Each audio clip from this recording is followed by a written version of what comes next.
জট খুলেনি লেখক ব্লগার অভিজিৎ রায় হত্যাকাণ্ডের। বছর পেরিয়ে গেলেও অপরাধী শনাক্ত করতে পারেনি পুলিশ, অসন্তোষ পরিবারের। পরীক্ষা কাজ ইতিমধ্যে সম্পন্ন হয়েছে, তাদের কাউকে কাউকে শনাক্ত করা হয়েছে, গ্রেপ্তারি অভিযান চলছে। আমি ব্যক্তিগতভাবে সন্তোষ হব না যতক্ষণ না ফিজিক্যালি তাদের ধরে কাঠগড়ায় দাঁড় করাচ্ছে। মুক্ত চিন্তার ধারা অব্যাহত রাখতে গণসচেতনতার তাগিদ। এগুলোকে বন্ধ করার জন্য যেটা দরকার সেটা হচ্ছে গণচেতনা এবং সুশীল সমাজকে এগিয়ে এসে এটাকে বন্ধ করতে হবে। দেখছিলেন প্রধান শিরোনাম। দুপুরের সময় সঙ্গে আছি আমি কামরুজ্জামান মামুন এবং আমি মিজানুর রহমান খবির। এবারে অন্যান্য শীর্ষ সংবাদ। পঞ্চগড়ে পুরোহিত হত্যাকাণ্ডের মূল হোতাসহ ৩ জেএমবি সদস্য গ্রেফতার, হত্যায় ব্যবহৃত অস্ত্র উদ্ধার, বিচারের দাবিতে রাজধানীতে মানববন্ধন ও বিক্ষোভ মিছিল। রাজধানীর উত্তরায় গ্যাসের পাইপলাইনে বিস্ফোরণে একই পরিবারের ৫ জন দগ্ধ, ৪ জনের অবস্থা আশঙ্কাজনক, পুড়ে গেছে ৯০ ভাগ। শিশু কিশোরদের পদচারণায় মুখর অমর একুশে গ্রন্থমেলার শিশু প্রহর, শেষ সাপ্তাহিক ছুটির দিনে মেলায় বইপ্রেমীদের ভিড়। প্রশিক্ষণপ্রাপ্ত শিক্ষকের অভাবে সৃজনশীল ব্যবস্থার সঙ্গে অভ্যস্ত হতে পারছে না শিক্ষার্থীরা, স্বীকার করে মন্ত্রী জানালেন সংকট উত্তরণের চেষ্টা চলছে। এবং এশিয়া কাপে টিকে থাকার লড়াইয়ে আজ আরব আমিরাতের মুখোমুখি হবে বাংলাদেশ। মাত্র ১.৫ ঘন্টায় ভারত পাকিস্তান ম্যাচের টিকিট শেষ।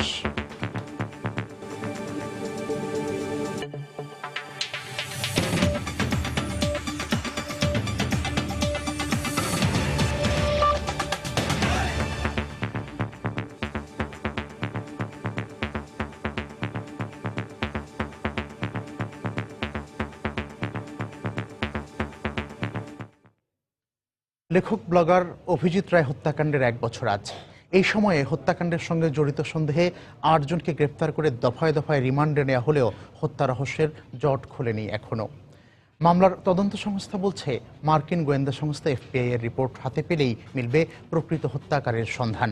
তবে প্রকৃত হত্যাকারী গ্রেফতার না হওয়া পর্যন্ত পুলিশের বক্তব্যে সন্তোষ প্রকাশের সুযোগ নেই বলে জানান অভিজিতের বাবা। রিপোর্ট খান মোহাম্মদ রুমেলের।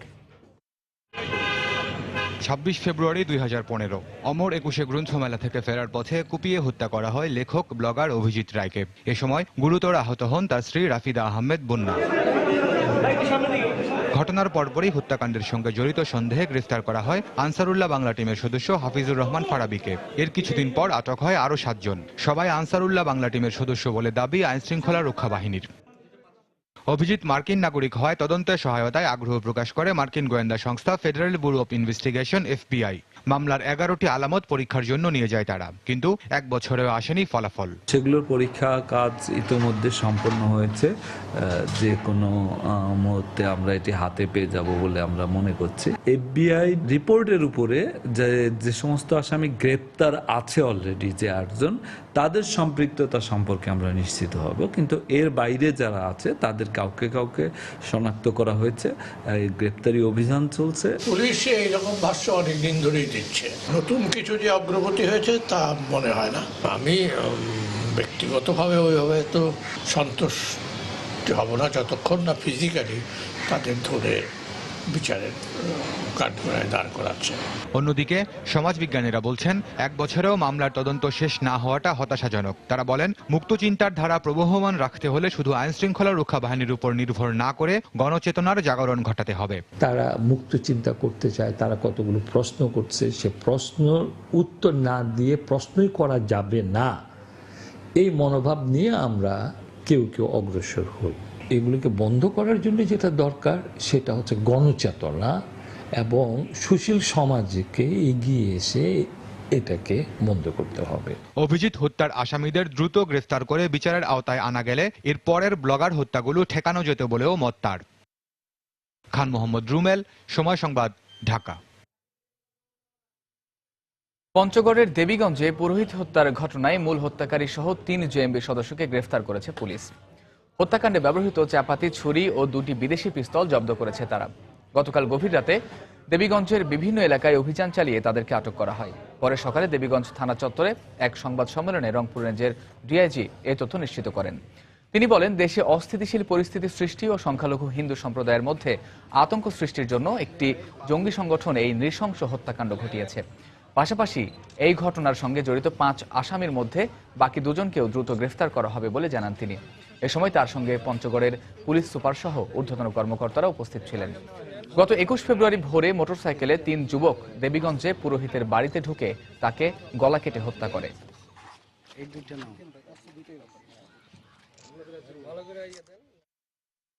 দেবীগঞ্জের যে দুঃখজনক ঘটনা, এই যে মঠের যে ঘটনা, তার কিন্তু 5 দিনের মাথায় আমাদের এই ঘটনার রহস্য পুরোপুরিভাবে উদ্ঘাটন হয়েছে। ঘটনায় যারা জড়িত এই আসামিদের মধ্যে 5 জনের মধ্যে আমার 3 জনে আমরা গ্রেপ্তার করতে সক্ষম হয়েছি। মূল আসামি যে স্লটার যে জবাই করছিল তাকে আমরা গ্রেপ্তার করেছি। তারপরে যে অস্ত্র আপনাদের সামনে যেগুলো আছে এইগুলো হত্যাকাণ্ডে ব্যবহৃত হয়েছে। আর বাকি যে 2 জন আসামি বাইরে আছে তাদেরকে আমরা খুব শীঘ্রই গ্রেপ্তার করতে পারবো বলে আমরা আশা করি। এদিকে পুরোহিত যজ্ঞেশ্বর রায়কে হত্যার প্রতিবাদে ও জড়িতদের ফাঁসির দাবিতে রাজধানীতে মানববন্ধন ও বিক্ষোভ মিছিল করেছে বাংলাদেশ জাতীয় হিন্দু মহাজোট। সকালে জাতীয় প্রেস ক্লাবের সামনে আয়োজিত এই কর্মসূচিতে বক্তারা অভিযোগ করেন, পঞ্চগড়ের মঠ অধ্যক্ষকে হত্যার মাধ্যমে হিন্দুদের অস্তিত্বের উপর আঘাত করা হয়েছে। দেশের বিভিন্ন স্থানে প্রতিমা ভাঙচুর, সংখ্যালঘুদের ঘরবাড়ি লুট এই সম্প্রদায়কে বিনাশ করার নীল নকশারই অংশ। সব ধরনের হামলার বিচারে সংখ্যালঘু কমিশন গঠন করারও দাবি করেন বক্তারা। রাজধানীর উত্তরায় গ্যাসের পাইপলাইনে বিস্ফোরণে মা বাবা সহ একই পরিবারের 5 সদস্য মারাত্মকভাবে দগ্ধ হয়েছেন। এলাকাবাসী দগ্ধদের উদ্ধার করে ঢাকা মেডিকেল কলেজ হাসপাতালের বার্ন ইউনিটে ভর্তি করেছেন। এদের মধ্যে 4 জনের অবস্থায় আশঙ্কাজনক বলে জানিয়েছেন কর্তব্যরত চিকিৎসক। গ্যাসের চুলা ঠিকমতো বন্ধ না রাখার কারণেই এই ধরনের দুর্ঘটনা ঘটে থাকতে পারে বলে জানান এলাকাবাসী।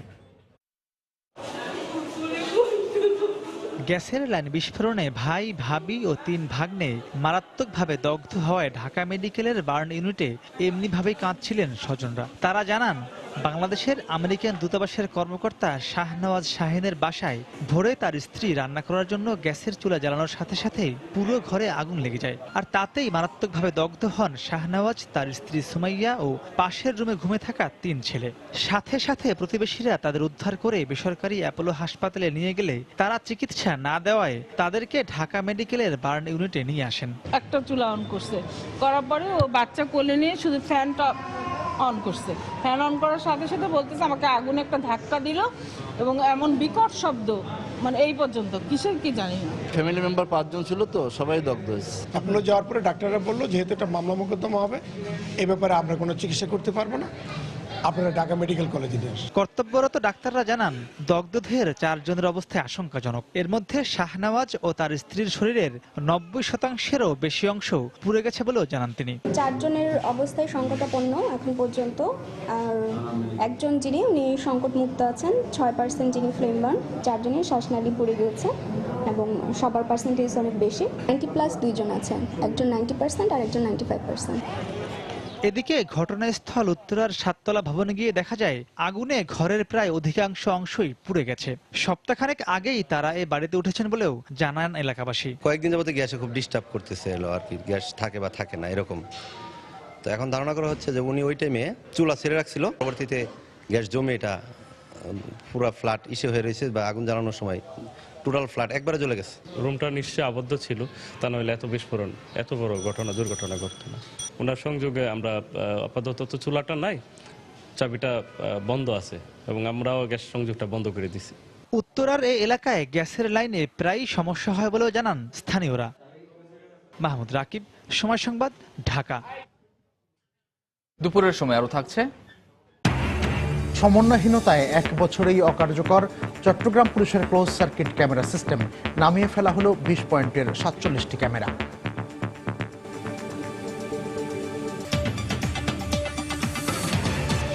সারা দেশের শিক্ষা প্রতিষ্ঠানে সৃজনশীল শিক্ষা ব্যবস্থার সঙ্গে এখনও অভ্যস্ত হতে পারছে না শিক্ষার্থীরা।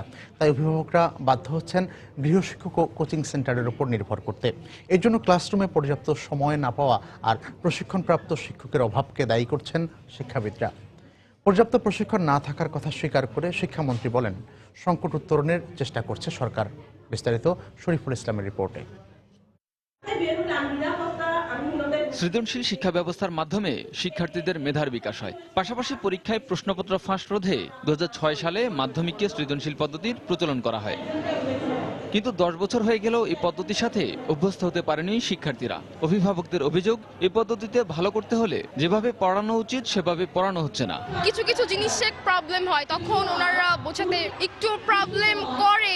স্যাররা এতটাই কমার্শিয়াল উপর সৃজনশীলের কারণে বলে সব তোমরা নিজেরাই পড়ে নাও। প্রশ্নটা এবং এটার উত্তরটা রিপ্লাইটা কিভাবে হবে, এটা সঠিকতা যাচাই সে ধরতে পারতেছে না। আরো বোঝানো উচিত বাচ্চাদেরকে। অনেক সময় বাসায় যাইয়া বলে আম্মু এই অঙ্কটা করাইছে, এটা তো বুঝি নাই স্কুলে। টিচার যদি ভালো ট্রেনিং পান, হ্যাঁ, বা এর উপরে কিছু কোর্স করানো হয়, তাহলেও তো সমস্যা হওয়ার কথা না। একটি বেসরকারি প্রতিষ্ঠানের গবেষণায় দেখা গেছে, সৃজনশীল পদ্ধতি বুঝতে শিক্ষার্থীরা গাইড বইয়ের সাহায্য নেন 92%, গৃহ শিক্ষকের সহায়তা নেন 67%, আর শিক্ষকরা গাইড বইয়ের সহায়তা নেন 47%। সরকারি ও নিবন্ধনকৃত স্কুলের শিক্ষকবৃন্দ প্রশিক্ষণ পেলেও নতুন জাতীয়করণ করা 26,000 শিক্ষা প্রতিষ্ঠানের শিক্ষকরা এখনো পর্যাপ্ত প্রশিক্ষণ পাননি। তাই সংকট দূর করা যাচ্ছে না বলে মত এই শিক্ষাবিদের। 60 জন শিক্ষার্থী যেখানে গড়ে একজন শিক্ষকের বিপরীতে প্রশিক্ষণের দিকেও ঘাটতি আছে, সেই শিক্ষকের কাছে তো আশা করা মুশকিল যে তিনি সৃজনশীল পদ্ধতি পুরোটা চর্চা করতে পারবেন ক্লাসরুমের ভেতরে। সৃজনশীল ব্যবস্থার সর্বোচ্চ সুবিধা নেওয়ার জন্য শিক্ষকদের ক্লাসে মনোযোগের পাশাপাশি অভিভাবকদের সচেতন হওয়ার আহ্বান জানান শিক্ষামন্ত্রী। আমরা যে ট্রেনিং দিছি সেটা আমি অস্বীকার করি, যথেষ্ট না। ট্রেনিং দিচ্ছি, চেষ্টা নিতেছি, দক্ষতা বাড়াবার চেষ্টা করতেছি। ওই টিচারও বুঝতেছেন যে তাকে ওইটা না করলে তার টাস্ক করে দিতে পারবেন না। ফলপ্রসূ সৃজনশীল ব্যবস্থা কাজে লাগাতে শিক্ষকদের প্রশিক্ষণের পাশাপাশি ক্লাসের সময় বাড়ানোর তাগিদ সংশ্লিষ্টদের।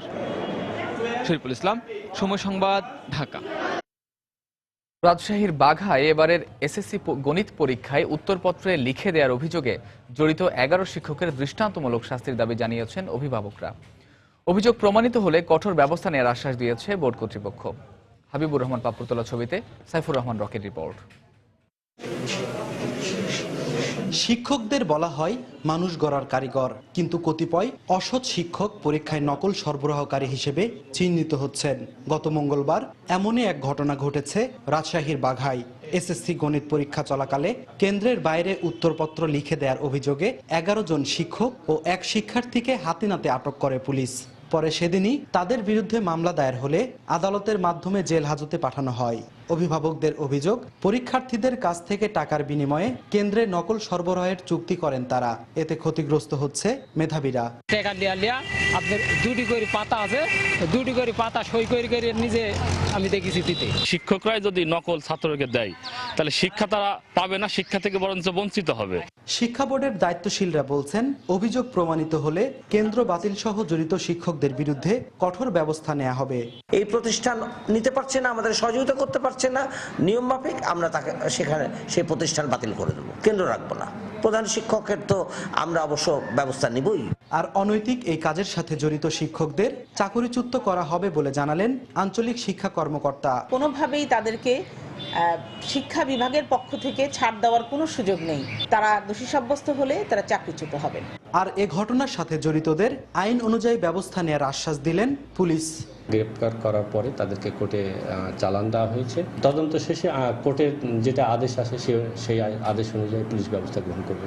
এ ঘটনায় বুধবার বিদ্যালয় পরিদর্শক দেবাশিস রঞ্জন রায়কে প্রধান করে রাজশাহী শিক্ষা বোর্ড একটি তদন্ত কমিটি গঠন করেছে। কমিটিকে 5 কার্যদিবসের মধ্যে প্রতিবেদন জমা দিতে বলা হয়েছে। সাইফুর রহমান রকি, সময় সংবাদ, বাঘা, রাজশাহী।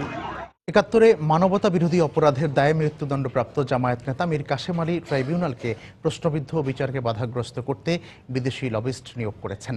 তাই 8 মার্চ আপিলের রায়ের দিন দেশপ্রেমী সব শক্তিকে ঐক্যবদ্ধ থাকতে হবে বলে মন্তব্য করেছেন খাদ্যমন্ত্রী অ্যাডভোকেট কামরুল ইসলাম।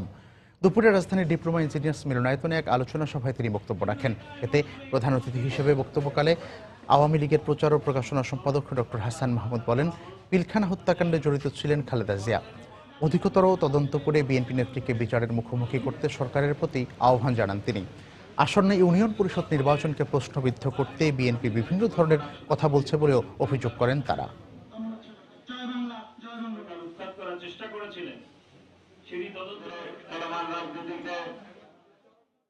অত্যন্ত দুর্দর্শ ব্যক্তি, সবচেয়ে জঘন্য ব্যক্তি মীর কাসেম আলী।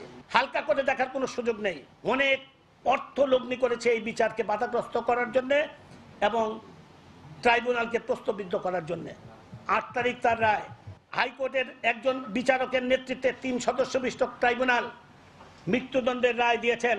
অতন্ত্র প্রহরীর মতো সবাই সজাগ থাকবো। আমি সবার প্রতি এই আহ্বান জানাচ্ছি। বিএনপির যে অবস্থা, সেই অবস্থায় আজকে তারা যতই ইউনূস তত্ত্ব সংযোজন করুক, যতই বিদেশি শক্তির ত্রিয়নক হিসাবে বাংলাদেশকে ধ্বংসের রাজনীতিতে মেতে উঠুক না কেন, কোনো অবস্থাতেই তারা আর বাংলাদেশের মাটিতে তারা রাজনীতি করার সুযোগ তাদের আর আসবে না। আমি সরকারকে অনুরোধ জানাবো এটি নিয়ে আরও তদন্ত করার জন্য।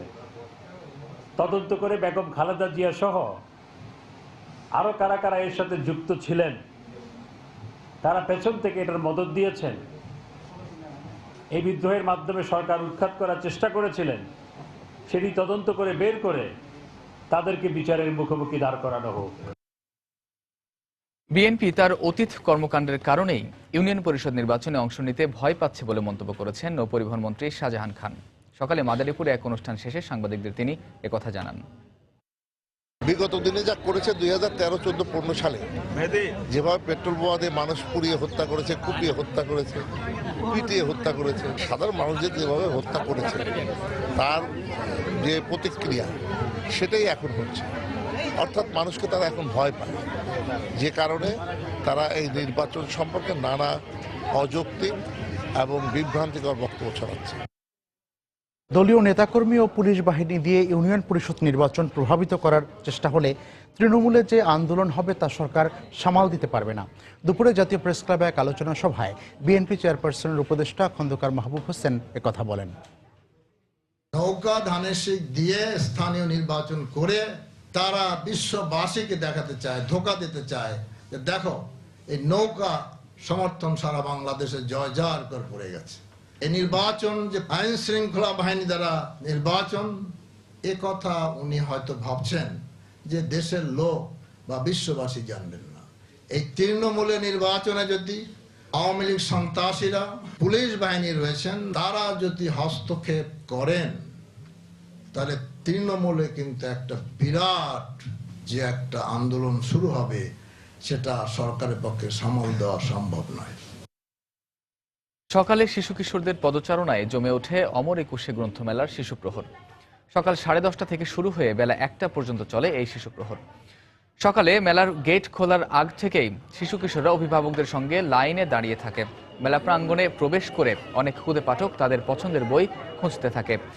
তাদের আগ্রহের তালিকায় ছিল ভূতের গল্প, ঠাকুরমার ঝুলি, সায়েন্স ফিকশন সহ বিভিন্ন ধরনের ছোট গল্পের বই। মেলা প্রাঙ্গণে শিশুদের বিনোদনের জন্য সিসিমপুর সহ বিভিন্ন শিশুতোষ অনুষ্ঠানের আয়োজন করা হয়।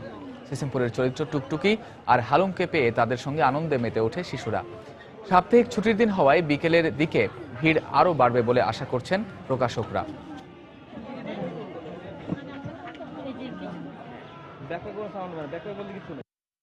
ভূতের বই ভালো লাগে, অনেক ধরনের গল্পের বই ভালো লাগে। ভূতে আর হচ্ছে সিসিমপুরের বই, ভূতের বই আর কার্টুনের বই। ভূতের বই ওর মধ্যে অনেক ভয়ঙ্কর ভয়ঙ্কর জিনিস থেকে যেন মজা লাগে। টুকটুকি কিনবো, সেবা কিনবো, সিন্ডারেলা কিনবো। এই মেলা হচ্ছে যে আমাদের প্রাণের মেলা, আমাদের সাংস্কৃতিক মেলা, যেটাই বলি আর কি, আমাদের অস্তিত্বের মেলা, সবকিছুরই নিয়ে। তো এইগুলোর সাথে হচ্ছে পরিচয় করে দিতে হচ্ছে মূলত আমার ছেলেকে নিয়ে আসছে আজকে এই বইমেলায় আসা। বইমেলার আরো খবর আমরা জানবো। এই মুহূর্তে মেলা প্রাঙ্গণে রয়েছেন সহকর্মী দেবাশিস রায়। আমরা এখন সরাসরি চলে যাচ্ছি তার কাছে। দেবাশিস, কবির, আপনি জানেন যে আসলে এবারের যে 2016 যে গ্রন্থমেলা, সেই 2016 গ্রন্থমেলার আজ কিন্তু শেষ শুক্রবার, এবং শেষ শুক্রবার এবং শনিবারের যে শিশু প্রহরের আয়োজন করেছে বাংলা একাডেমি, সেই শিশু প্রহরের কিন্তু আজকে সেই শিশু প্রহর চলছে। এবং সেই শিশু প্রহর এখন বলা চলে যে তাদের যে নির্ধারিত সময় বেঁধে দেওয়া ছিল, সেই সময়ের প্রায় একদম প্রান্ত সীমায় চলে এসেছে। অর্থাৎ বেলা 10:30 থেকে 2টো পর্যন্ত যে শিশু প্রহরের সময় ঘোষণা করা হয়েছিল, সেই শিশু প্রহর কিন্তু এখন প্রায় শেষ হতে চলেছে। ঠিক এই মুহূর্তে আমি যদি মেলা প্রাঙ্গণের অবস্থা বলতে চাই, তাহলে বলা চলে যে এখন থেকে ঘন্টা দুয়েক আগেও গত 2-3 ঘন্টায় আমরা যেমনটা দর্শক সমাগম বা যেরকমটা দর্শনার্থী দেখেছি এই মেলাতে, এখন কিন্তু দর্শনার্থী কিছুটা কমেছে। আপনারা জানেন যে শুক্রবার নামাজের দিন হওয়ার কিছুটা কিন্তু ভাটা পড়েছে ঠিক এই মুহূর্তে। তারপরেও ক্রেতা রয়েছে, একেবারে ক্রেতা শূন্য স্টল এমনটি বলা যাবে না, তবে ক্রেতা কিছুটা আগের চেয়ে ঠিক এই মুহূর্তটাতে কমেছে। আর পাশাপাশি যদি আমি বলতে চাই যে সকাল থেকে যে আয়োজন ছিল মেলা প্রাঙ্গণে, আমরা যেমনটি দেখেছি সেই আয়োজনে কিন্তু প্রাপ্তবয়স্কদের চেয়ে বিশেষ করে শিশু কিশোরদের অর্থাৎ ক্ষুদে পাঠক পাঠিকা যারা আছে সেই ক্ষুদে পাঠকদের ভিড়ই কিন্তু আমরা বেশি লক্ষ্য করেছি। ঠিক এই মুহূর্তে আমরা যে স্টলটি আপনাদেরকে দেখাচ্ছি সেই স্টলেও দেখতে পাচ্ছেন যে এখানে যে কয়জন ক্রেতা রয়েছেন তাদের মধ্যে কিন্তু অধিকাংশই ক্ষুদে পাঠক পাঠিকা। তারা এসছেন, তারা বিভিন্ন ধরনের বইগুলো হাতে নেড়ে চেড়ে দেখছেন। আপনাদেরকে এর আগের ঘন্টাও জানিয়েছিলাম যে আমরা বিক্রেতাদের সঙ্গে কথা বলে যতটুকু জানতে পেরেছি সেই বইগুলোর মধ্যে অধিকাংশ বিক্রিত বইগুলোর মধ্যে কিন্তু কার্টুনের বই, বিশেষ করে চিত্রিত যে বইগুলি রয়েছে সেই কবিতার বই, সেই বইগুলি কিন্তু বেশি বিক্রি হচ্ছে আজকে আমরা লক্ষ্য করেছি। পাশাপাশি আপনাদেরকে আরেকটা তথ্য জানাতে চাই যে এখানে জনপ্রিয় যে কার্টুন সিরিজ রয়েছে সিসিমপুর, সেই সিসিমপুরের কিন্তু এখানে একটি মঞ্চ করা হয়েছে এবং সেই সিসিমপুরের মঞ্চেও কিন্তু যে ক্ষুদে পাঠক পাঠিকারা আছেন তাদেরকে আকর্ষণের জন্য বা তাদেরকে অনুপ্রেরণা দেওয়ার জন্য এখানে সিসিমপুরের মঞ্চ করা হয়েছে এবং সিসিমপুরের মঞ্চে যে চরিত্রগুলি রয়েছে সেই চরিত্রগুলি কিন্তু এখানে তারা তাদের পরিবেশনা উপস্থাপন করছেন এবং সেই চরিত্রগুলোর যে শোগুলি রয়েছে সেই শোগুলো এখানে দেখানো হচ্ছে। সব মিলিয়ে কিন্তু আজ বিকেল নাগাদ এই মেলা, বিশেষ করে শিশু প্রহর যেটি রয়েছে সেই শিশু প্রহরের আয়োজন শেষ হবে এবং আগামীকালও যথারীতি শিশু প্রহর অনুষ্ঠিত হবে, এমনটাই আমরা মেলা থেকে জেনেছি। তো সব মিলিয়ে বলা চলে যে এখন মেলার অবস্থা অনেকটাই জমজমাট। খবর দেবাশিস রায় আমাদের জানাচ্ছিলেন অমর একুশে গ্রন্থমেলার খবর। চট্টগ্রামের সিটি কর্পোরেশনের সঙ্গে সমন্বয়হীনতার কারণে 1 বছরের মাথায় অকার্যকর হয়ে পড়েছে পুলিশের close circuit camera system. Billboard উচ্ছেদের কারণে অপটিক্যাল ফাইবার কাটা পড়ার পাশাপাশি নামিয়ে আনতে হয়েছে অন্তত 20টি পয়েন্টের 47টি ক্যামেরা। এই অবস্থায় অপরাধী শনাক্তে ব্যক্তিগতভাবে লাগানো সিসি ক্যামেরার উপর ভরসা করতে হচ্ছে পুলিশকে। রিপোর্ট কমলদের। গত 1 বছরের বেশি সময় ধরে অপরাধের পর অপরাধী শনাক্তে বড় ধরনের ভূমিকা রেখে আসছে সিসিটিভি ক্যামেরার ফুটেজ। এরই অংশ হিসেবে পুলিশের পক্ষ থেকে নগরের গুরুত্বপূর্ণ 26টি পয়েন্টে 99টি ক্যামেরা লাগানোর পর নগরবাসীর কাছেও আহ্বান জানানো হয়েছিল ক্যামেরা স্থাপনের জন্য, কিন্তু শেষ পর্যন্ত প্রমাণিত হলো পুলিশের এই ক্যামেরা লাগানোর পদ্ধতি ছিল অনেকটা অপরিকল্পিত। পুলিশের অধিকাংশ ক্যামেরা স্থাপন করা হয়েছিল অবৈধ বিলবোর্ডের পিলারে। বর্তমানে বিলবোর্ডগুলো কাটা যাওয়ার ফলে আমাদের অপটিক্যাল ফাইবারের লাইনগুলো কাটা গেছে, যার ফলে ক্যামেরাগুলো বর্তমানে বন্ধ আছে। এসব ক্যামেরা স্থাপনের পর নিয়ন্ত্রণ কক্ষ থেকে পরিস্থিতি পর্যবেক্ষণ করত পুলিশের ঊর্ধ্বতন কর্মকর্তারা, কিন্তু বর্তমানে ক্যামেরা সিস্টেম অকার্যকর থাকায় কিছুটা ভোগান্তিতে পড়েছেন তারা। 26টি পয়েন্টে 99টি সিসিটিভি ক্যামেরা লাগানো হয়েছিল, তার ভিতরে এখন 52টি সচল আছে। বিলবোর্ড যেখানে যেখানে কাটা হয়েছে তার সাথে কিছু কিছু কানেক্টেড ছিল, সেগুলো আপাতত অ্যাক্টিভ নেই। এরপরে যেটা হচ্ছে, আমরা আগে যেসব পয়েন্টগুলোতে সার্বক্ষণিক মনিটরিং করতে পারতাম সেখানে ওই মনিটরিং ব্যবস্থাটা একটু দুর্বল হয়েছে। শেষ পর্যন্ত নিজেদের ভুল বুঝতে পেরে ক্যামেরা লাগানোর ক্ষেত্রে কৌশলে পরিবর্তন আনতে যাচ্ছে পুলিশ প্রশাসন। বিলবোর্ডের কারণেই ক্যামেরাগুলো ক্ষতিগ্রস্ত হলো। বিলবোর্ডে যে ক্যামেরাগুলো লাগানো ছিল, যেহেতু বিলবোর্ডটা রাস্তা জুড়ে ছিল, বিলবোর্ডটা সরিয়ে দেওয়া হয়েছে। এখন ক্যামেরাগুলো লাগাবো বড় বড় বিল্ডিং এর উপরে। পুলিশ কর্মকর্তারা জানান, গত 1 বছরে সিসিটিভি ক্যামেরার ফুটেজ পর্যবেক্ষণ করে বায়েজিদ মাজারে জোড়া খুনের খুনি শনাক্ত সহ অন্তত 20টি বড় ধরনের অপরাধের রহস্য উন্মোচন হয়েছে। কমল দে, সময় সংবাদ, চট্টগ্রাম। রাজধানীর বাজারে বেড়েছে মাছ, মাংস সহ সবজির দর। সপ্তাহ ব্যবধানে কেজিতে ব্রয়লার মুরগির দাম বেড়েছে 15 থেকে 20 টাকা, তবে কিছুটা কমেছে ডিমের দাম। পলাশী বাজার ঘুরে বিস্তারিত জানাচ্ছেন মোস্তফা মাহবুব। শীতের বিদায়ের সঙ্গে সঙ্গে বাজারে কমে আসছে শীতকালীন সবজিও, আর মৌসুমের শেষ দিকে বাড়তে শুরু করেছে দামও। বাজারে মানভেদে বেগুন বিক্রি হচ্ছে 40 থেকে 50 টাকা, এছাড়া ফুলকপি, বাঁধাকপি 25 থেকে 30 টাকা। তবে গ্রীষ্মের সবজি বাজারে নামতে শুরু করলেও তার দামও বেশ চড়া। পটল 60, করলা 60 থেকে 80 টাকা কেজিতে পাওয়া যাচ্ছে। গরমের সবজি এগুলি একটু দাম বেশি, আর শীতের সবজি যেগুলি এগুলির দাম মনে করেন আগের রেটে আছে। বেগুনের দাম ধরেন 20 থেকে 25 টাকা হলে ভালো হতো, আর কপির দাম হয়তো 15-20 টাকা হলে সবচেয়ে ভালো হতো। মানুষের ক্রয় ক্ষমতা তো বাইরে চলে যাচ্ছে দিনে দিনে, যেটার দাম হচ্ছে আগে যা ছিল তার থেকে এখন কিছুটা বেড়ে গেছে। এ বাজারে আলু বিক্রি হচ্ছে 15 টাকা কেজি, আর কিছুটা বেড়েছে পেঁয়াজের দর, তবে এখনো চড়া রসুনের দাম। দেশি পেঁয়াজটা 35, আর একটু যেটা ছোট এগুলো হলো 32 টাকা, বাসাটা হলো 35 টাকা, আর চায়না রসুন 200 টাকা কেজি। এদিকে দেশি মাছের দামও বেশ চড়া। ক্রেতা বিক্রেতারা জানালেন মৌসুম শেষ দিকে হওয়ায় বাড়ছে এসব মাছের দর। বাজারে 400 থেকে 500 গ্রাম ওজনের ইলিশ বিক্রি হচ্ছে 300 থেকে 350 টাকায়। আগর ব্যস্ত ছিল আপনার 700 টাকা কেজি, আর এটা দেশি কই ব্যস্ত ছিল আপনার 50 টাকা পিস, 10,000 টাকা। মাছ তো এখন সব ধরনের দামই বেশি দেখা যাচ্ছে। আইল মাছ 600 টাকা কেজি, বোয়াল আছে 500 টাকা কেজি, তপসি আছে 500 টাকা কেজি। সপ্তাহের ব্যবধানে ডিমের দাম কিছুটা কমলেও ব্রয়লার মুরগি কেজি 140 টাকা থেকে বেড়ে বিক্রি হচ্ছে 160 টাকায়। সবগুলোর দামই কমতি। গত সপ্তাহে ডিম ছিল 105 টাকা, লাল ডিম আমরা 100 টাকা বেচতেছি, তবে বাজার আর একটু কমবে। 40 ছিল গেছে সপ্তাহে, এখন হচ্ছে 160 টাকা 55 টাকা। আপনি কেজিতে 15 টাকা 20 টাকা বাড়তি বিক্রি করতে আছে। এ বাজারে গরুর মাংস 380 টাকা থেকে বেড়ে বিক্রি হচ্ছে 420 টাকা কেজিতে। মোস্তফা মাহবুব, সময় সংবাদ, ঢাকা।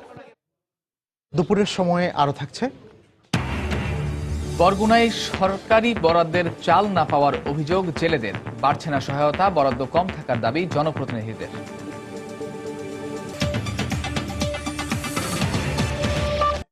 ময়মনসিংহের গৌরীপুর রেল স্টেশনের কাছে লোকাল ট্রেনের একটি বগি ও ইঞ্জিন লাইনচ্যুত হয়েছে। এতে ময়মনসিংহ থেকে ভৈরব মোহনগঞ্জ রুটে ট্রেন চলাচল বন্ধ রয়েছে। এই মুহূর্তে ঘটনাস্থলে আছেন সহকর্মী হারুনুর রশিদ। সরাসরি যুক্ত হচ্ছে তার সাথে। হারুন,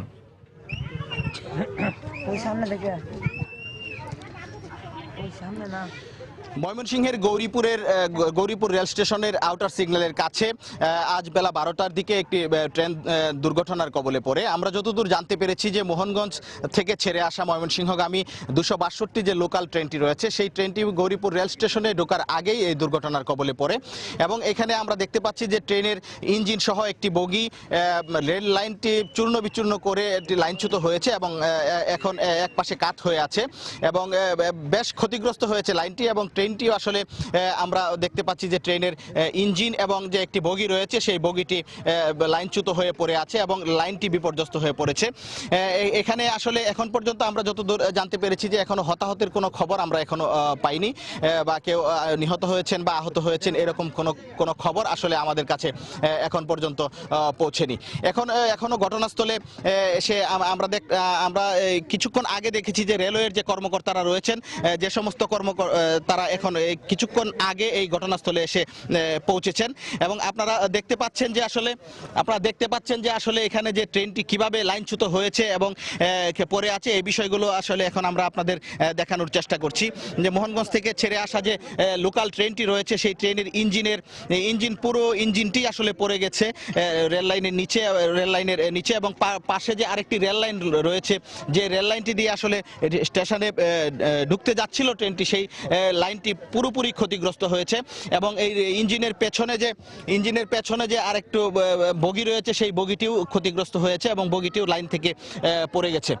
আমরা যখন ময়মনসিংহ শহর থেকে এই গৌরীপুরের উদ্দেশ্যে আসছিলাম তখন শম্ভুগঞ্জ এলাকায় আমরা পেয়েছিলাম যে ময়মনসিংহের লোকোশেড থেকে একটি উদ্ধারকারী ট্রেন এখানে ময়মনসিংহ গৌরীপুরের উদ্দেশ্যে রওনা হয়েছে এবং এখন পর্যন্ত আসলে সেই উদ্ধারকারী ট্রেনটি গৌরীপুর রেল স্টেশনে এসে পৌঁছায়নি। আমরা কিছুক্ষণ আগে দেখেছি যে রেলওয়ের যে ট্রাফিক কর্মকর্তা রয়েছেন হামিদুল হক, তিনি একটি টিম নিয়ে এখানে এসেছেন এবং এই ট্রেনটিকে আসলে কিভাবে উদ্ধার করা যায় সেই বিষয়গুলোই তারা এখানে দেখানোর চেষ্টা করছেন। এখানে অনেক উৎসুক লোক রয়েছে যারা ভিড় করেছেন এই দুর্ঘটনা দেখার জন্য এবং আইন শৃঙ্খলা বাহিনীর সদস্যরা তারাও চেষ্টা করছেন যে এই যাতে কোনো বিশৃঙ্খলা না হয় এবং শান্তিপূর্ণভাবে উদ্ধার কাজ চলে সেই বিষয়টি তারা তদারকি করছেন। তবে এখন পর্যন্ত উদ্ধার কাজ শুরু হয়নি। প্রায় 2 ঘন্টারও বেশি সময় পেরিয়ে গেলেও আসলে এখনো উদ্ধার কাজ শুরু হয়নি। তো উদ্ধার কাজ শুরু না হওয়া পর্যন্ত আসলে ময়মনসিংহ থেকে ভৈরব, চট্টগ্রাম, মোহনগঞ্জ, জারিয়া সহ যে 3টি রেলপথ রয়েছে যেখানে ময়মনসিংহ থেকে ট্রেন চলাচল করে, সেই রেলপথগুলোতে আসলে এখন পর্যন্ত এই ট্রেন চলাচল বন্ধ রয়েছে। আমি কর্মকর্তাদের সাথে কথা বলেছি, তারা বলেছেন যে আসলে এই উদ্ধার কাজ শেষ হওয়া না পর্যন্ত এবং যে ট্রেন লাইন ক্ষতিগ্রস্ত হয়েছে সেই লাইন মেরামত না করা পর্যন্ত আসলে 3টি পথে ট্রেন চলাচল বন্ধ থাকবে এবং তারা চেষ্টা করছেন এবং তারা যেটা বলছেন যে অন্তত 4-5 ঘন্টা সময় লাগতে পারে এই উদ্ধার কাজ সমাপ্ত করতে এবং রেল লাইন চালু করতে। তো এই ছিল আসলে আমার কাছে দুর্ঘটনা কবলিত ট্রেনের সর্বশেষ খবর। ফিরে যাচ্ছি স্টুডিওতে। দর্শক, ময়মনসিংহের গৌরীপুর রেল স্টেশনের কাছে লোকাল একটি ট্রেনের বগি ও ইঞ্জিন লাইনচ্যুত হয়েছে এবং ময়মনসিংহ ভৈরব মোহনগঞ্জ রুটে রেল যোগাযোগ বন্ধ রয়েছে এবং সেখান থেকে বিস্তারিত জানাচ্ছিলেন সহকর্মী হারুনুর রশিদ। ময়মনসিংহে বাংলাদেশ কৃষি বিশ্ববিদ্যালয়ে ছাত্রীদের আবাসন সংকট চরম আকার ধারণ করেছে। গণরুমে গাদাগাদি করে মানবেতর জীবনযাপন করছেন তারা। এছাড়া হলের বাইরে চাষী ভবনে রাখা প্রথম বর্ষের ছাত্রীরা সবসময় নিরাপত্তাহীনতায় ভোগেন। ছাত্রী সংখ্যা বেড়ে যাওয়ায় নিরুপায় হয়ে তাদের এভাবে রাখা হয়েছে বলে জানান প্রভোস্ট। বিশ্ববিদ্যালয়ের উপাচার্য বলছেন, আবাসন সংকট সমাধানে আরও 2টি বহুতল ভবন নির্মাণ করা দরকার। হোসেন আলীর ছবি নিয়ে হারুনুর রশিদের আরেকটি রিপোর্ট। কৃষি শিক্ষার তীর্থস্থান বাংলাদেশ কৃষি বিশ্ববিদ্যালয়ে 2013 শিক্ষাবর্ষে 412 জন, 2014-তে 496 জন, 2015-তে 518 জন এবং 2016-তে ভর্তি হয় 546 জন ছাত্রী। ক্রমবর্ধমান হারে ছাত্রী সংখ্যা বৃদ্ধি পাওয়ায় মাত্র 3টি আবাসিক হলে স্থান সংকুলান হচ্ছে না। ফলে প্রথম বর্ষের শিক্ষার্থীদের হলের ভেতরে গণরুম এবং হলের বাইরে ক্যাম্পাসের এক প্রান্তে চাষী ভবন সহ কয়েকটি স্থানে রাখা হয়েছে। ছাত্রীদের অভিযোগ, এভাবে মানবেতর জীবনযাপন করে পড়াশোনায় মারাত্মক ক্ষতি হচ্ছে তাদের। এই রুমে যেখানে 4 জন থাকার কথা সেখানে আমরা 14 জন থাকতেছি। বাথরুমের সমস্যা হয়, ডাবলিং, পড়াশোনা করার তো পরিবেশ নাই, সেজন্য নিচে ডাইনিং এ গিয়ে পড়তে হয়। খাওয়ার প্রবলেম হচ্ছে, আমাদের খাওয়ার জন্য শেষ মরে যেতে হচ্ছে। রাত্রেবেলা যখনই 12টা কিংবা 12:30 1টা বাজে, ছেলেরা খুব উচ্চ স্বরে গান গাইতে গাইতে যায়। হল প্রভোস্ট জানান, ছাত্রীর সংখ্যা দিন দিন বৃদ্ধি পাওয়ায় অনেকটা নিরুপায় হয়েই তাদের গণরুম এবং হলের বাইরে চাষী ভবনে রাখা হয়েছে। যেখানে কোনো ছাত্র ছাত্রীদের থাকার জন্য উপযোগী নয় বললেই চলে, সেখানে তাদেরকে অল্প সময়ের জন্য হইলেও অ্যাকোমোডেশন দিয়েছি। অতি সত্বর আরও একটি বহুতল বিশিষ্ট ছাত্রী হলের অবশ্যই প্রয়োজন রয়েছে। উপাচার্য জানান, ছাত্রীদের একটি হলের নির্মাণ কাজ চলছে, পাশাপাশি আরও 2টি বহুতল ভবন নির্মাণ করতে পারলে আবাসন সংকটের পুরোপুরি সমাধান হবে।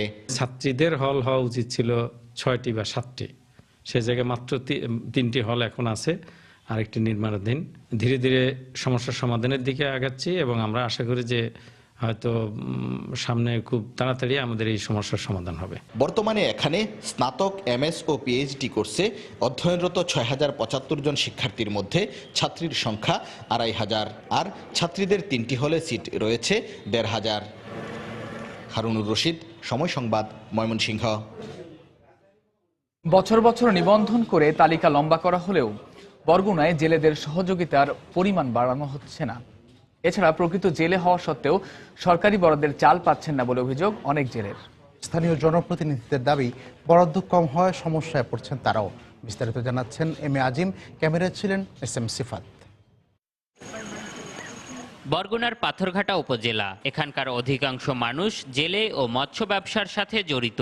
বর্তমানে জাটকা ধরার উপর নিষেধাজ্ঞা চলায় অধিকাংশ জেলেই হয়ে পড়েছেন বেকার। এ সময় সরকারিভাবে জেলেদের জন্য 40 কেজি করে চাল দেওয়ার কথা থাকলেও অধিকাংশ জেলেদেরই অভিযোগ, বরাদ্দকৃত চাল পাচ্ছেন না তারা।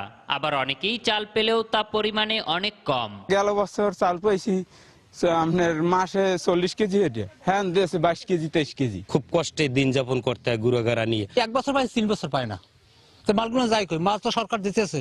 স্থানীয় জনপ্রতিনিধির দাবি, যে বরাদ্দ দেয়া হয় তার 3 গুণ জেলে রয়েছে প্রতিটি ইউনিয়নে। আমাদের কাছে তারা চায় যে আমরা জেলে কেন আমরা পাবো না, আমরা তো সঠিক জেলে, কিন্তু আমরা তো জেলের যে পরিমাণ তার সাথে বরাদ্দ আমাদের ধরেন 1/3। এদিকে বরাদ্দ বাড়ানোর জন্য ঊর্ধ্বতন কর্তৃপক্ষের কাছে আবেদন জানানো হবে বলে জানান ইউএনও। যেহেতু এই এলাকাটা সমুদ্র উপকূলবর্তী এবং অনেক জেলে আছে যারা এখনো নিবন্ধিত হতে পারেনি বা সরকার কর্তৃক বরাদ্দকৃত যে চাউল দেওয়া হয় সেটাও তারা পায়নি। এই বিষয়ে আমরা ঊর্ধ্বতন কর্তৃপক্ষকে অবহিত করব। এবছর তালিকায় প্রায় 3000 জেলে বাড়ানো হলেও বরাদ্দ রয়ে গেছে গত বছরেরটাই। এম এ আজিম, সময় সংবাদ, বরগুনা। গাজীপুরে একটি পোশাক কারখানায় ডাকাতি করে পালানোর সময় গোয়েন্দা পুলিশের গুলিতে 4 ডাকাত আহত হয়েছে। জব্দ করা হয় সুতা ভর্তি একটি ট্রাক। গতরাত 3টার দিকে ইসলামপুর এলাকায় এই ঘটনা ঘটে। গোয়েন্দা পুলিশ জানায়, ওই এলাকার ওশান সোয়েটার কারখানায় কিছুদিন আগে নিরাপত্তা কর্মী হিসেবে যোগ দেন মিজান। গতরাতে পিঠার সঙ্গে নেশা জাতীয় দ্রব্য খাইয়ে অন্যান্য সহকর্মীদের অচেতন করে ফেলে। পরে তার সহযোগীদের খবর দিয়ে 20 থেকে 25 জন মিলে কারখানার বিপুল পরিমাণ সুতা লুট করে ট্রাকে তুলে পালিয়ে যাওয়ার চেষ্টা করে। কিছু দূর যাওয়ার পর সন্দেহজনক গতিবিধির কারণে ট্রাকটি থামানোর নির্দেশ দেয় গোয়েন্দা পুলিশের একটি টহল দল। ডাকাত দল পালিয়ে যাওয়ার চেষ্টা করলে পুলিশ তাদের লক্ষ্য করে গুলি করলে গুলিবিদ্ধ হয় 4 জন, তবে বাকিরা পালিয়ে যায়। পরে আহতদের উদ্ধার করে শহীদ তাজউদ্দিন মেডিকেল কলেজ হাসপাতালে ভর্তি করা হয়। আটককৃতরা হলো সুলতান, সালাম, হামিদুল ও মামুন। এরা সবাই আন্তজেলা ডাকাত দলের সদস্য বলে নিশ্চিত করেছে পুলিশ।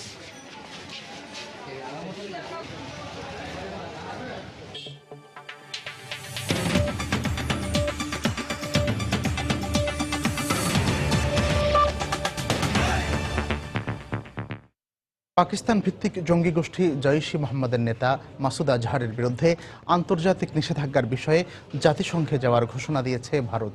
এর মধ্যেই সীমান্তের কাছে নয়াদিল্লি সামরিক সরঞ্জাম মোতায়েন করে এ অঞ্চলে স্থিতিশীলতা নষ্ট করছে বলে অভিযোগ করেছে ইসলামাবাদ।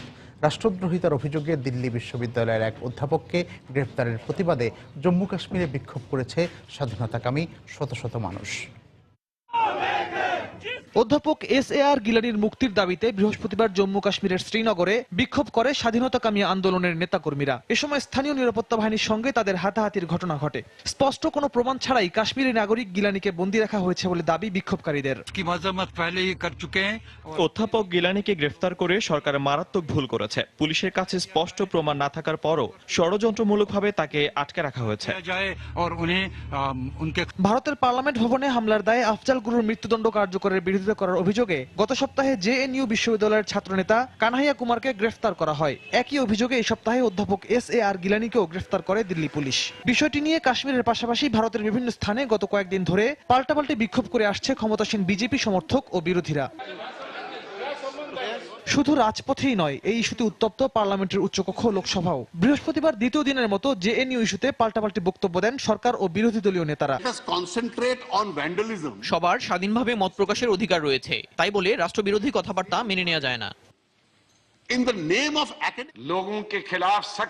যারা রাষ্ট্রবিরোধী বক্তব্য দিয়েছে টিভি ফুটেজ দেখে নির্দিষ্ট করে সেই সব লোকদের বিরুদ্ধে ব্যবস্থা নিন, কিন্তু বিষয়টি নিয়ে সরকার পক্ষ যে রাজনীতি করছে তা নিন্দনীয়। এদিকে কাশ্মীরের বিচ্ছিন্নতাবাদীদের কাছ থেকে পাকিস্তানি জঙ্গিরা সহযোগিতা পাচ্ছে বলে অভিযোগ তুললেন ভারতীয় সেনাপ্রধান। অবস্থায় পাঠানকোট হামলার জন্য পাকিস্তান ভিত্তিক জঙ্গি গোষ্ঠী জঈশ-ই মোহাম্মদকে আবারও দায়ী করে সংগঠনটির প্রধান মাসুদ আজহারের বিরুদ্ধে আন্তর্জাতিক নিষেধাজ্ঞা আরোপের উদ্যোগ নেওয়ার কথা জানিয়েছে ভারতীয় পররাষ্ট্র দপ্তর। অবিলম্বে মাসুদ আজহারের বিরুদ্ধে বিশ্ব সম্প্রদায়ের নিষেধাজ্ঞা আরোপের জন্য আমরা জাতিসংঘের এ বিষয়ে কমিটির দ্বারস্থ হব। জঈশ-ই মোহাম্মদ জাতিসংঘ নিষেধাজ্ঞার তালিকায় থাকলেও দলটির নেতা সেই তালিকায় নেই। বিষয়টি একেবারেই অসঙ্গতিপূর্ণ। তবে পাকিস্তান বলছে তারা ভারতের সঙ্গে সুসম্পর্ক চাইলেও নয়াদিল্লির বৈরী আচরণের কারণেই তা সম্ভব হচ্ছে না। ভারত পাকিস্তান সীমান্তের কাছে নিরাপত্তা বেষ্টনী গড়ে তুলে সংঘাতকে উস্কে দিচ্ছে বলে অভিযোগ পাকিস্তানের। এরপরও ভারতের সঙ্গে অস্ত্র প্রতিযোগিতায় নামার কোনো ইচ্ছা পাকিস্তানের নেই বলে উল্লেখ করেন পাক পররাষ্ট্র দপ্তরের মুখপাত্র রিয়াদুল ইসলাম, সময় সংবাদ। ইরানে 10ম জাতীয় সংসদ নির্বাচনে ভোট গ্রহণ চলছে। স্থানীয় সময় সকাল 8টায় শুরু হয়ে সন্ধ্যা 6টা পর্যন্ত চলবে এই ভোট গ্রহণ। দেশটির গণমাধ্যমের খবর অনুযায়ী ব্যাপক উৎসাহ উদ্দীপনার মধ্য দিয়ে ভোটাররা ভোট দিতে আসছেন। দেশটির সর্বোচ্চ ধর্মীয় নেতা আয়াতুল্লাহ আলী খামেনি রাজধানী তেহরানের একটি ভোট কেন্দ্রে ভোট দেন। এরপর জাতির উদ্দেশ্যে দেয়া এক ভাষণে খামেনি জনগণকে বিচক্ষণতার সঙ্গে ভোট দেওয়ার আহ্বান জানান।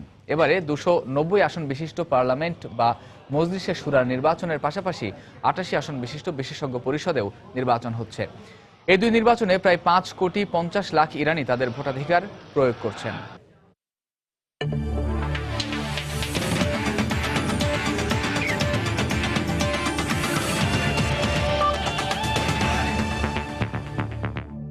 এশিয়া কাপের খবর। এশিয়া কাপে নিজেদের দ্বিতীয় ম্যাচে আজ আরব আমিরাতের বিপক্ষে মাঠে নামবে বাংলাদেশ। মিরপুরের শেরেবাংলা স্টেডিয়ামে ম্যাচটি শুরু হবে সন্ধ্যা 7:30টায়। টুর্নামেন্টে টিকে থাকতে বেশ গুরুত্বপূর্ণ এই ম্যাচ, এমনটাই মনে করেন বাংলাদেশ দলের অধিনায়ক মাশরাফি বিন মুর্তজা। তাই বাছাই পর্বের সেরা দল আমিরাতকে হালকাভাবে নিচ্ছেন না নড়াইল এক্সপ্রেস।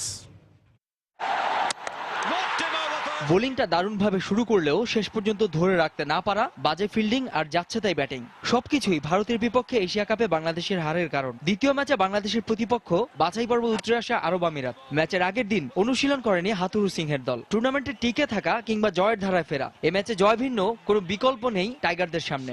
টুর্নামেন্টে টিকে থাকা বলেন এবং এট দ্য সেম টাইমে আমাদের প্রিপারেশন বলেন সবকিছুর জন্য ভেরি ইম্পর্টেন্ট এবং আমরা সেভাবে প্রস্তুতি নিচ্ছি।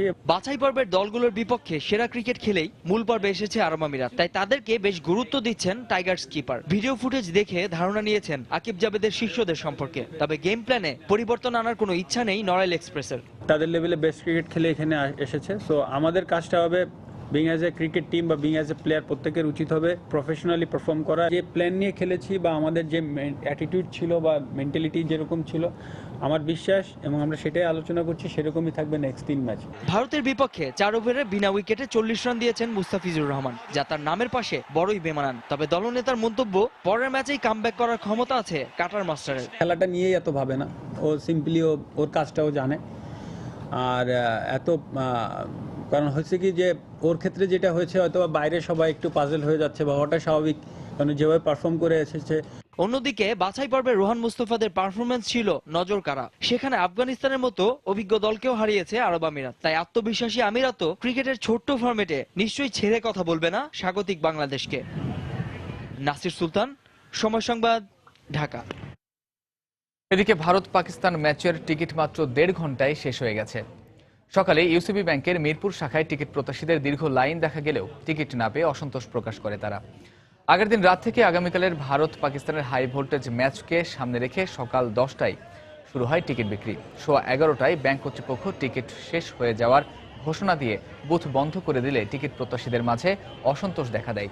বিক্ষুব্ধ ক্রিকেট প্রেমীদের সঙ্গে পুলিশের ধস্তাধস্তিও হয়। ব্যাংক কর্তৃপক্ষ জানিয়েছে, অন্যান্য ম্যাচের তুলনায় টিকিট সরবরাহ কম থাকায় নির্দিষ্ট সময়ের আগেই বিক্রি বন্ধ করে দিতে বাধ্য হয়। টিকিট প্রত্যাশীদের অভিযোগ, স্থানীয়দের যোগসাজশেই টিকিটের এমন সংকট তৈরি হয়েছে।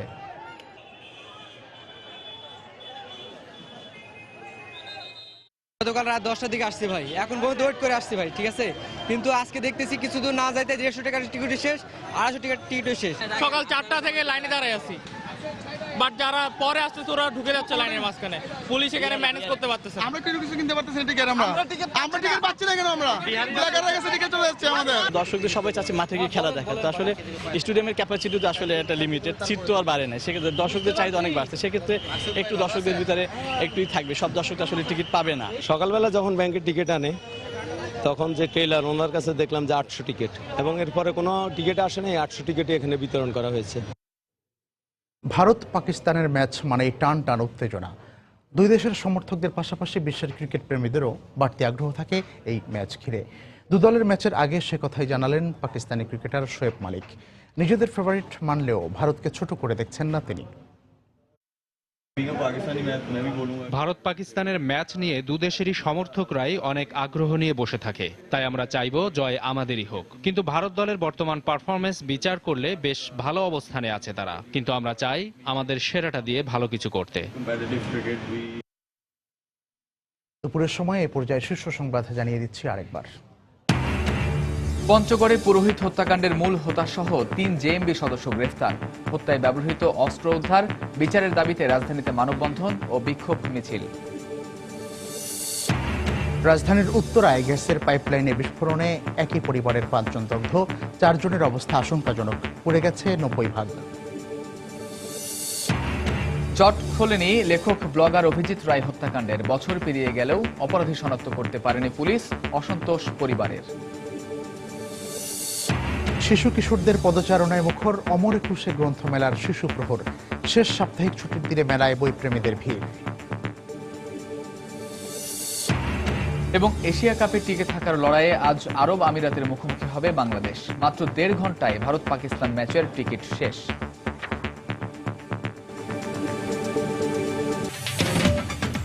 এই ছিল দুপুরের সময়। যে কোনো খবর পেতে ভিজিট করুন সময়নিউজ.tv। সঙ্গে থাকুন সময়।